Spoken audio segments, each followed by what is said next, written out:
जा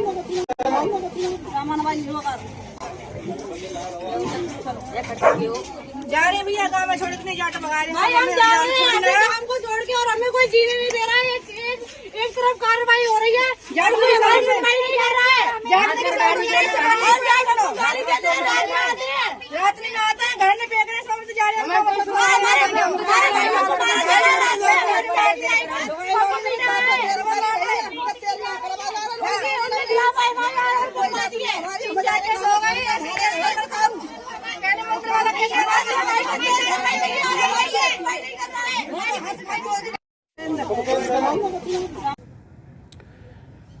क्या भारत में दलितों की जान इतनी सस्ती हो गई है कि उसे कोई भी ले सकता है, और जान लेने के बाद वो बचने की उम्मीद कर सकता है? और आखिर क्यों दलितों को इस देश में न्याय नहीं मिल रहा है? हत्या करेंगे, बलात्कार करेंगे, लूटपाट करेंगे, ज़मीनों पर कब्जे करेंगे, लेकिन उनके खिलाफ कोई कार्रवाई नहीं होगी। नमो बुद्धाय, जय भीम साथियों, स्वागत है आपका मेरे यूट्यूब मंच धम्मा अशोक उर्फ यशपाल सिंह पर।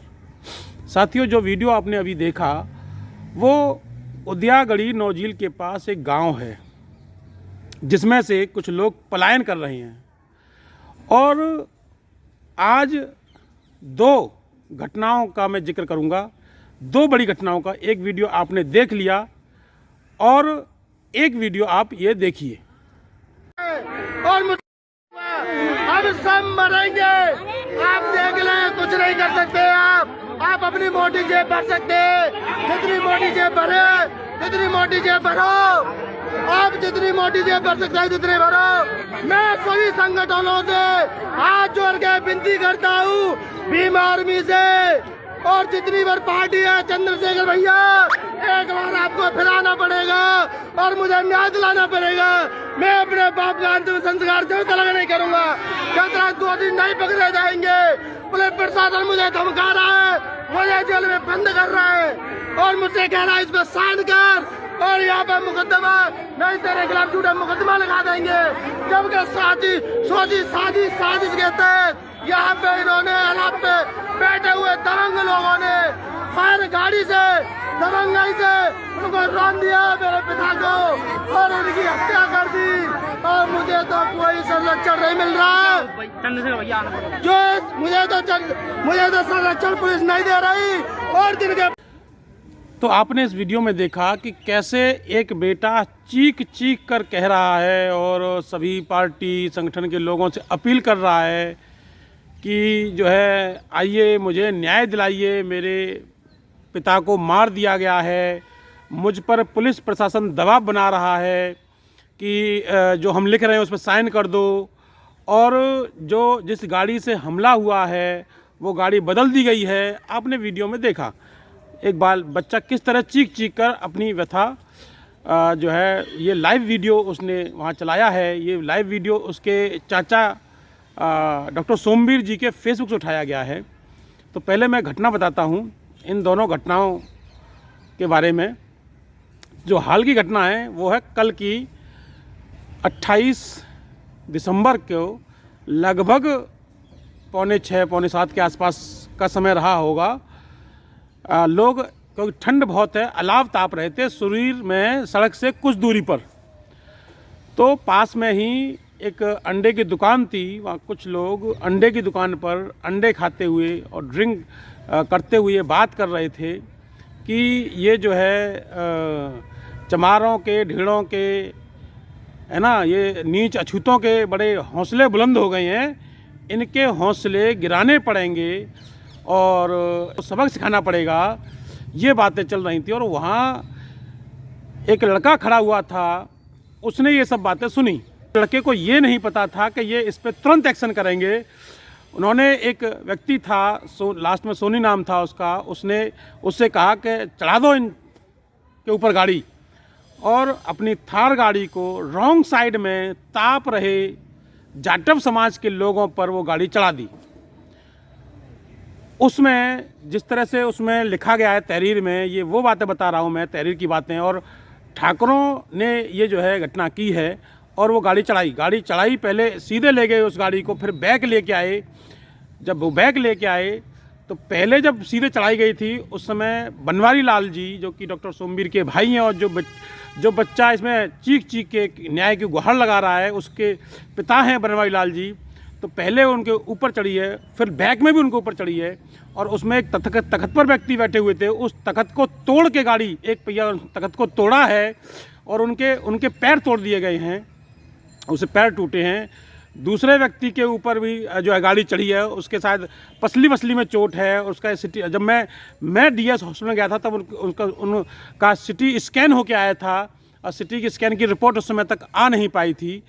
तो ये जो है इसमें एक व्यक्ति जो बनवारी लाल जी हैं, बनवारी लाल जी की मृत्यु हो गई और 2 लोग इसमें घायल हो गए हैं और वो उस गाड़ी को लेके भाग गए हैं। 4 लोग उसमें बताए जाते थे।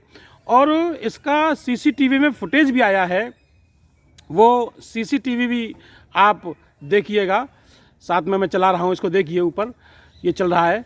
तो ये जो घटना हुई है ये जो है बड़ी दुखद घटना है। और आज जब मैं डीएस हॉस्पिटल गया था, बहुजन समाज पार्टी के जिलाध्यक्ष जब गए थे तो मैं भी था उसमें साथ में। तो डीएस हॉस्पिटल गया, फिर प्रभाकर हॉस्पिटल जो कि हमारे पास ही है, मैं वहाँ भी गया। वहाँ उनका ऑपरेशन चल रहा था पैरों का। तो इतनी बड़ी घटना घटने के बाद कल 6 बजे घटना, और आज जब मैं ये वीडियो बना रहा हूँ लगभग 5 साढ़े 5 बजे 24 घंटे होने जा रहे हैं। 24 घंटे में उस अभी तक एफआईआर नहीं हो पाई है। आखिर ऐसा क्यों? एक हत्या हुई है, उस हत्या की सबसे पहले एफआईआर होनी चाहिए थी, उस व्यक्ति की गिरफ्तारी होनी चाहिए थी जिसने घटना की है, हत्या की है। हालांकि इस घटना को दूसरा मोड़ देने का प्रयास किया जा रहा है और उसमें इस तरह दिखाया जाएगा कि ये एक एक्सीडेंटल केस है। और जैसे कि वो लड़का चीख कह रहा है कि गाड़ी बदल दी गई है, क्योंकि जिस गाड़ी की घटना में जिस गाड़ी का जिक्र किया गया है उस पर लिखा हुआ था ठाकुर चोप सिंह करके लिखा हुआ था उस गाड़ी पर। लेकिन अभी जो हाल ही में गाड़ी वहाँ ली गई है उस गाड़ी पर ऐसा कुछ नहीं लिखा गया है। और जैसे क्योंकि वो गाड़ी नहीं निकल के आई है तो बता रहे थे कि उस पर नंबर नहीं पड़ा है, वरना नंबर पढ़ लिया जाता। लेकिन जो गाड़ी लगाई जा रही है, जो गाड़ी दिखाई जा रही है, उस पर नंबर लिखा हुआ है। तो ये पुलिस आखिर क्यों बचाने का प्रयास कर रही है दोषियों को? कहाँ ये प्रेशर कहाँ का आ रहा है, इतना दबाव क्यों? तो इसका सीधा जवाब है वो राजनीतिक रूप से सीधे जुड़ा जाता है कि राजनीतिक लोग ही दबाव बनाते हैं। तो वहाँ के जो विधायक हैं वो शायद उन लोगों के साथ हैं। जैसा कि मामला दूसरी घटना है, जैसे उद्यागढ़ी में, तो उद्यागढ़ी में जो वीडियो आपने देखा जिसमें से लोग पलायन कर रहे हैं, लोग घर से निकल रहे हैं, घर छोड़ के जा रहे हैं, तो वो वहाँ भी कुछ इस तरह घटना हुई है कि जो है जाटों ने जाटवों पर उसमें हमला किया। और जब जाटव समाज के लोग अपने लोगों को बचाने के लिए वहाँ भागे तो डंडों से एक व्यक्ति को पीटा जा रहा था, एक जाटव समाज के व्यक्ति को पीट रहे थे वो डंडों से। तो वहाँ जाके लोगों ने वो डंडे छुड़ाए। तो डंडे छुड़ाने के बाद क्या हुआ कि उनकी वीडियो बना ली, उनके हाथों में डंडे, इतनी आसानी से डंडे छोड़ दिए उन्होंने। और डंडे छोड़ने के बाद वीडियो बनाई गई और दिखाया गया कि जाटव आ गए हमारे घर में हम पर हमला करने के लिए। ये वीडियो पुलिस के सामने पेश की गई, मतलब आधी वीडियो पुलिस के सामने पेश कर दी गई। मतलब पहले तो खुद ने मारा और उसके बाद कि डंडे उनके हाथों में जैसे ही आए उन्होंने पकड़ा दिए डंडे और वो वीडियो बनाई कि ये लोग हमारे घर में आ गए और उनको कार में बंद कर लिया गया और पुलिस को ये सूचना दी गई। लेकिन उससे पहले उन्होंने एक महिला का हाथ तोड़ दिया, उसके बेटे को बुरी तरह मारा पीटा और पुलिस ने फिर उन जो पिटा व्यक्ति उसी को और उसके बड़े भाई को जेल में बंद कर दिया और 151 के तहत बंद किया गया है। लेकिन अभी तक उसकी जमानत हो नहीं पाई है, 3 दिन हो चुके हैं। तो ये जो जाटवों के मतलब दलितों के विरुद्ध एक जातिगत मोह बनाने का, जातिगत एक वो बनाने का जो प्रयास किया गया है ये बहुत दुखद है और उनको न्याय नहीं मिल पा रहा है। और विधायक जो वहाँ के विधायक हैं उनके प्रेशर में आके, क्योंकि वो जो उद्याघड़ी की घटना है वो जाटों के जाट समाज ने की है, जाट को जातिवादी जो जाट थे उन्होंने की है, और विधायक जो हैं वो भी जाट समाज से आते हैं। वो भी हालांकि उनका दलितों के प्रति अच्छा व्यवहार नहीं है, वो स्वयं भी दलितों के प्रति जातिवादी रहते हैं, और उन्होंने बहन जी पर एक अभद्र टिप्पणी भी उस समय की थी कि सबसे भ्रष्ट मुख्यमंत्री। तो उस टिप्पणी से भी और इस घटनाओं से निकल के आता है कि वो व्यक्ति जातिवादी हैं, इसमें कोई दो राय नहीं है। और जो है ये जो घटनाएं निरंतर दलितों के ऊपर हो रही हैं ये वाकई में दुखद हैं। शासन प्रशासन दबाव में साथ दे रहा है, लेकिन मेरा माननीय मुख्यमंत्री जी से एक अनुरोध है कि आपको जनता ने दोबारा मौका दिया है, घटनाएं होती रहीं जातिवाद की तो लोगों को दूर होने में समय नहीं लगेगा। ऐसी घटना, क्योंकि आपको ऐसी घटनाओं को रोकना चाहिए। दलितों, इस देश में दलितों पर जो अत्याचार हो रहे हैं उन्हें रोकना चाहिए। आपने बहुत सारे काम अच्छे किए, लेकिन जातिवाद को न रोक पाना ये एक बहुत बड़ा विडंबना है। और अगर आपका बुलडोजर जातिवाद के खिलाफ चल जाए तो शायद ये जातिवादी घटनाएं रुक जाएं। जैसे आपने उन लोगों के खिलाफ बुलडोजर चलाया जो गुंडागर्दी करते हैं, तो एक बार अपने बुलडोजर को यह आदेश दे दीजिए कि जो जातिवाद करेगा या जातिगत जो है टिप्पणियां करेगा या जातिगत गाली गलौज करेगा या जातिगत भावना रखते हुए किसी पर हमला करेगा, उसके खिलाफ बुलडोजर चलेगा, उसके घर पर बुलडोजर चलेगा, तो शायद ये घटनाएं भी रुक जाएंगी।